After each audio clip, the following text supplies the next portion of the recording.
L'immeuble que vous voyez derrière moi est l'un des projets hôteliers les plus ambitieux du Cameroun. Et pourtant, voici maintenant plusieurs années qu'il est au même stade. Pas d'avancement. Pendant longtemps, j'ai pensé, quand je passais sur cette avenue, qu'on était là face à un problème de financement. Jusqu'à ce que je ne découvre, il y a de cela quelques semaines, qu'en réalité, l'investisseur qui est derrière ce projet est bloqué à cause d'une erreur de calcul. Les amis, cette vidéo, elle est extrêmement importante pour toutes celles qui ont un projet de construction. Que ce soit votre maison ou même quelque chose que vous voulez faire en investissement, vous devez absolument écouter cette vidéo parce que vous allez apprendre là-dedans l'un des plus gros pièges qui vous menacent dans le secteur de l'immobilier.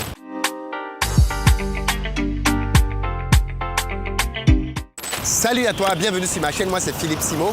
Ici je te parle de business, de mindset, de gestion des finances parce que c'est avec tout ça qu'on va développer notre continent. Si toi aussi tu veux faire partie de cette belle aventure, tu t'abonnes et tu actives la cloche des notifications. Si vous êtes en Côte d'Ivoire, si vous arrivez prochainement à Abidjan, vous le savez déjà, on a une société de location de voitures sur place et on met à votre disposition des véhicules pick-up, SUV, berline en fonction de votre budget. Et puis si vous cherchez plutôt un appartement de bon standing pour vous loger, là aussi on a ce qu'il vous faut. Et puis enfin, si vous voulez plutôt investir, acheter une maison, et cette vidéo est très importante, construire une maison pour vous, pour votre famille ou alors pour un investissement locatif, là aussi, contactez-nous au numéro qui s'affiche. Ici, nous sommes à l'entrée de Bonanjo, le quartier administratif de la ville de Douala au Cameroun. Le mètre carré dans cette zone coûte à peu près 1524 €, soit 1 million de francs CFA pour 1 mètre carré. Derrière moi, vous avez un projet d'envergure qui s'étale sur une grosse superficie. Par contre, depuis quelques années maintenant, je parle bien d'années, ce projet est à l'arrêt. Pendant longtemps, j'ai pensé que c'était un problème de financement. On sait tous qu'il y a beaucoup d'immeubles comme ça au pays qui sont démarrés et qui ne sont jamais terminés faute de moyens. Et je pensais donc que ce promoteur-là était bloqué par des sous. Même si ça me paraissait un peu bizarre. Comment quelqu'un veut lancer un aussi grand projet et n'a pas bouclé son financement? Ça me paraissait très bizarre. Donc je me disais, bon, soit c'est un problème de financement, soit il y a un autre problème. Mais vu le nombre d'années que la situation perdurait, j'ai fini par me dire qu'il y avait un autre problème. Et j'avais raison. Il y a de cela quelques semaines, on allait rencontrer une société à Yaoundé pour des calculs par rapport à un projet que nous avons en immobilier dans cette ville-là. Et on a découvert ce qui s'est passé ici. Écoutez très bien. Et mettez-vous juste à la place de l'entrepreneur qui est derrière ce projet. J'aime mal pour lui. Ce monsieur a mobilisé les fonds pour pouvoir lancer son projet. En réalité, il s'agissait ici d'un hôtel qu'il voulait faire de très haut standing. On parle d'un hôtel 5 étoiles. Donc, c'est un projet qui coûte une certaine somme. Et quand on regarde d'ailleurs la bâtisse, excusez-moi, on a l'impression ici d'être face à un bâtiment de style américain. Si vous êtes allé à New York, par exemple, vous allez vous rendre compte que beaucoup d'immeubles à New York ont un peu ce type de forme-là. On a donc ici face à un immeuble imposant dans un quartier administratif. Le monsieur donc confie bien évidemment ses travaux, comme tout entrepreneur, à une société ou à plusieurs sociétés qui font des études, qui font valider leurs études et derrière, qui lancent les travaux, finissent le gros œuvre. Là, vous avez le gros œuvre. Donc, ils finissent le gros œuvre et ensuite, on commence le second œuvre. Je vois ça au fait qu'on commence à mettre des carreaux et les baies vitrées. Donc, on est déjà au second œuvre. Et pendant qu'on commence donc à charger le bâtiment, parce qu'il faut bien comprendre, quand vous construisez un bâtiment, vous faites un gros œuvre et ensuite vous chargez le bâtiment. Pendant qu'on commence à charger le bâtiment, de carreaux notamment, on constate que le bâtiment commence à s'affaisser. C'est ce que la société à Yaoundé nous dit. Le bâtiment commence à s'affaisser. Et bien évidemment, on est obligé d'arrêter les travaux. Pourquoi? Parce que face au remplissage du bâtiment, la fondation ne tient pas. Le support ne tient pas. C'est très grave. C'est trop grave. Du coup, on doit arrêter les travaux. Mais de quoi on parle? On parle d'un projet qui se chiffre en plusieurs milliards de francs CFA. On parle d'un projet qui se chiffre en plusieurs millions d'euros. Le monsieur a obtenu des financements avec un agenda de remboursement. Il lance les travaux.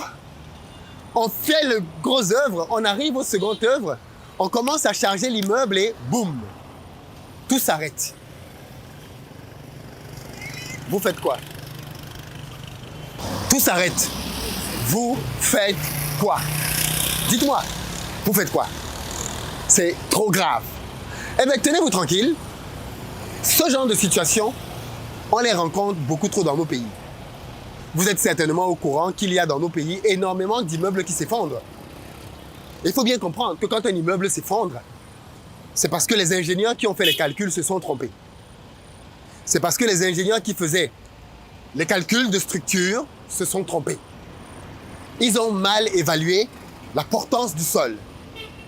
Vous savez bien que la partie la plus importante d'un bâtiment, c'est sa partie invisible, c'est la fondation. C'est la partie la plus importante. Quand on fait donc un immeuble comme celui-ci, qui va atteindre une certaine hauteur, on est au-delà de 20 mètres, on a forcément une fondation qui doit être conséquente. Mais cette fondation n'est pas faite dans le vide. La fondation elle-même, la profondeur de la fondation est faite en fonction de la résistance du sol. Plus le sol va être fort, moins la fondation va être profonde parce que le sol peut tenir. Et plus le sol va être faible, et plus la fondation va être profonde. L'exercice donc qui consiste à calculer la portance du sol, l'exercice qui consiste à calculer la résistance du sol est fondamental. Parce que de cet exercice va découler la fondation dans sa structure, la fondation dans sa hauteur, parce qu'un immeuble comme celui-ci, en plus, vous vous doutez bien qu'il y a des parkings souterrains. Le projet est arrêté depuis des années. Vous faites quoi? La société nous dit, pour pouvoir s'en sortir ici, on est face à un gros dilemme. Pourquoi?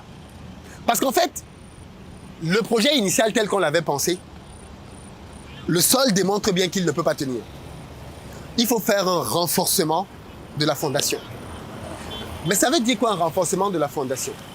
Ça veut dire qu'il faut aller voir le sol, voir quelle est la hauteur que ce sol-là peut porter réellement, voir les poteaux et se demander si les poteaux actuels doivent être renforcés ou pas. Et s'ils doivent être renforcés, qu'est-ce qu'on peut faire en termes de renforcement? Seul problème, on a déjà bâti un immeuble dessus, qui lui-même a déjà des sous-sols.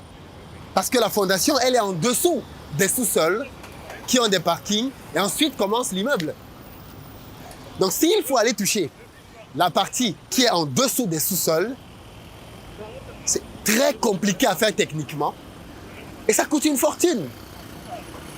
Mais pire, après avoir fait ces études, il faut maintenant se poser la question de la hauteur du bâtiment parce que rien ne garantit derrière qu'on va pouvoir garder la hauteur initiale du projet. Seul problème, la rentabilité du projet est liée à un budget. Si on a prévu de faire un hôtel avec 10 étages, ok, et qu'au final on se retrouve avec 7, 6 étages, le projet n'est plus rentable. Vous comprenez ce que je veux dire? Si au départ tu as prévu que tu allais faire 10 étages, tu montes tes 10 étages, par exemple, et au final tu te rends compte que le sol ne peut pas supporter 10 étages. On fait des études, on te dit non, on doit passer de 10 étages à 7 étages. Le problème, c'est que pour que ton projet soit rentable, pour que tu puisses payer les traites à la banque, il fallait que tu aies 10 étages. Maintenant, on te dit 10 étages, c'est plus possible. 9 étages, peut-être, c'est pas possible. 8 étages, peut-être, c'est pas possible. Ah ben, tu es très mal barré. Tu es très, très mal barré. Mettez-vous à la place de cet entrepreneur. Vous dites souvent que ouais, Philippe fait les affaires, il a beaucoup de problèmes. Je vous ai dit que si quelqu'un vous dit qu'il est dans les affaires et il n'a pas de problème, il vous ment. Il vous ment. Il n'est pas dans les affaires, il n'y a pas de je maîtrise. Parce que vous vous doutez bien que pour venir faire ce genre de projet, l'entrepreneur qui est derrière ce projet a forcément déjà d'autres affaires. L'entrepreneur qui est derrière ce projet a une crédibilité qui fait qu'il peut lever ce type de financement. Donc forcément, si quelqu'un vient faire ce genre de projet, c'est que ce n'est pas un enfant dans les affaires, ce n'est pas un novice. Voilà donc le genre de problème qu'il rencontre. Depuis des années, on est bloqué. Parce que j'imagine qu'il est face à un casse-tête chinois. Comment il fait? S'il faut financer le projet pour ne pas pouvoir être rentable derrière, no way. Impossible, ce n'est même pas pensable. Mais comment tu fais quand tu as pris un financement et que tu as aussi pris par le délai de devoir le rembourser? Parce qu'à ce moment, si les banquiers ne connaissent plus le bavardage, tu dois rembourser leur argent. Et comme les banquiers aiment bien dire ici, on a pris l'argent de quelqu'un d'autre pour te prêter. Il faut nous rembourser pour qu'on aille rembourser ces gens. Et voilà donc le type de quiproquo dans lequel on peut se retrouver dans ce genre de projet. Tous ceux et toutes celles qui veulent construire, et c'est le cas de l'immense majorité des personnes africaines et de la diaspora, vous comprenez maintenant l'importance des études. Je vous dis ça parce que beaucoup de personnes, quand ils veulent construire en Afrique, ils vont voir le maçon du quartier et ils demandent au maçon, dis donc, fais-moi mon immeuble là, fais-moi ma maison là. On part du principe qu'on ne veut pas payer les études. Je ne dis pas que c'est le cas ici. On ne fait pas un projet comme ça sans avoir payé les études. Je pense qu'il a payé ce qu'il fallait.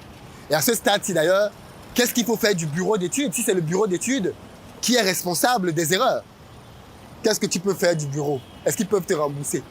Tu les mets même en prison. Est-ce qu'ils vont te rembourser de la prison? C'est un casse-tête chinois. Mais vous qui voulez lancer des projets immobiliers, vous comprenez donc maintenant qu'on ne rigole pas avec les études. Quand vous envoyez les gens faire l'école et que vous trichez, je veux faire cette parenthèse. Parce qu'on est en plus au Cameroun, champion de corruption dans le monde à plusieurs reprises. Pays dans lequel on achète des diplômes. Pays dans lequel on donne des qualifications aux gens qu'ils ne méritent pas. Pays dans lequel on fait des dessous de table pour pouvoir être médecin, pour pouvoir être ingénieur. On paye à peu près tout. Voilà les conséquences. Quand on a des ingénieurs, une fois de plus, je ne sais pas qui est derrière, c'est peut-être un bureau d'études étrangers, j'en sais rien. Mais quand on a des ingénieurs qui ont acheté leur formation, quand on a des médecins qui ont acheté leur formation, quand on a des gens qui ont des diplômes et qui officient alors qu'ils n'ont pas le niveau, qu'est-ce qu'on fait? On se retrouve dans ce genre de situation dans lesquelles on a un bien qui a été financé et qui ne verra peut-être jamais le jour. Parce que c'est clair, on est d'accord que c'est un non-sens pour un investisseur de terminer un projet s'il n'est pas rentable. Mais comment il fait avec la banque? Honnêtement, je ne sais pas comment ce monsieur fait. Mais il doit avoir un sang-froid énorme. Ben ça, c'est le genre de projet qui peuvent te rendre fou. Tu commences à marcher nu dans la rue. On dit que tu es entré dans une secte alors que ce sont les problèmes qui te dépassent. Mais il gère avec beaucoup de sang-froid parce que c'est certainement un grand entrepreneur. Mais est-ce que c'est sa faute alors? Est-ce que c'est lui qui a fait les études? Est-ce que c'est lui qui a fait les calculs? Je termine ma vidéo, madame. Est-ce que c'est lui qui a fait quoi que ce soit là-dedans? Il a fait confiance à les sociétés, à qui il a donné des moyens et qui l'ont mené dans ce scénario. C'est, pour moi, assez grave de se retrouver dans ce genre de situation. Vraiment. Je trouve que c'est très grave de se retrouver dans ce genre de situation. Mais c'est un fait. Faites très attention quand vous voulez construire. Ne trichez pas. Ne trichez pas. N'essayez pas de confier votre projet à quelqu'un qui n'a pas le niveau. N'essayez pas d'aller voir le maçon au quartier en vous disant non, je vais faire des économies. Non, allez voir un professionnel. Allez voir une société d'ingénierie. Allez voir quelqu'un. Moi, dans le cadre de mes constructions, puisque je construis des maisons, vous le savez. Je construis des maisons aujourd'hui en Côte d'Ivoire que je revends. Pas d'amateurisme. J'ai un architecte qui a plus de 15 ans d'expérience. Mon constructeur a plus de 15 ans d'expérience. Il a à son actif des centaines de biens. Pas de place. Je les paye plus cher. Ça diminue mes marges. Mais je sais qu'on ne triche pas avec la compétence. Si tu triches avec la compétence, tu vas le payer très cher. Et je sais qu'on ne triche pas avec la compétence. Qu'est-ce qu'on fait dans ce cas, les amis? Qu'est-ce que vous dites? Moi, c'est juste... Je vous dis, quand j'ai appris ça, j'étais juste waouh. C'est-à-dire, j'ai mal pour le monsieur. J'ai mal pour le monsieur parce que je me dis, mais waouh! Comment tu fais? Comment tu t'en sors avec ça? Bref, je tenais à partager cette situation parce que j'estime que ça matérialise beaucoup de sujets qu'on aborde souvent sur ce média. Ça montre les réalités des problèmes qu'on peut avoir quand on est entrepreneur.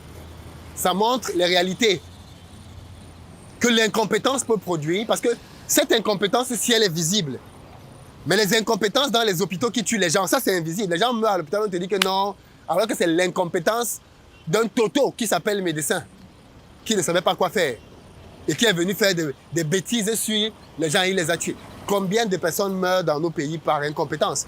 Mais c'est la même chose sur les routes. J'ai parlé des routes ici. Avec des chauffeurs, les gens qui conduisent ivres, les gens qui conduisent sans permis, les gens qui conduisent, ils ne connaissent ni le devant ni le derrière de comment se comporte sur la voie. Quand on arrive à ce stade dans un pays dans lequel tout le monde triche pour tout, cette tricherie se retourne contre nous. Cette tricherie se retourne contre nous. Beaucoup de courage, monsieur l'entrepreneur. Je suis certain que cette vidéo va vous parvenir parce que, bien évidemment, quand on met ce genre de sujet en évidence, les gens qui vous connaissent vont vous envoyer la vidéo. En tout cas, je vous souhaite beaucoup de courage, vraiment beaucoup de courage. Je ne sais pas comment vous allez vous en sortir. J'aimerais bien savoir les tenants des aboutissants, les détails, parce que le cabinet qui nous a donné des éléments, nous a donné les éléments au niveau où il les avait. Vous avez certainement plus de précision. Est-ce que vous voulez en parler ou pas? J'en sais rien, mais en tout cas, beaucoup de courage pour vous dans cette situation qui, j'imagine, hyper difficile. Beaucoup de courage. Les amis, dites-moi dans les commentaires comment on se sort de ça d'après vous. Et je vous dis, hasta la vista suara.